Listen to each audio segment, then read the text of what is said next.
The Sons of Liberty used both violent and nonviolent measures to protest Great Britain.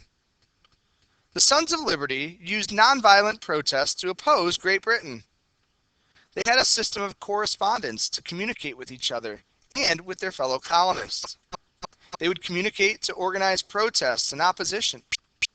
They published newspapers and pamphlets arguing against Great Britain. These forms of media helped to rally support for their ideas. Ideas were also read in public places like squares and taverns. They further organized themselves into clubs or organizations throughout the colonies. The Sons of Liberty also used violent measures to protest against Great Britain. They were responsible for the Boston Tea Party. They threw British tea into Boston Harbor to protest the Tea Act. This destroyed private property to show their disgust with British policies. Another example of violent protests organized by the Sons of Liberty were the effigies they held. They symbolically burned or hanged tax collectors to show they were upset with taxes imposed by Britain.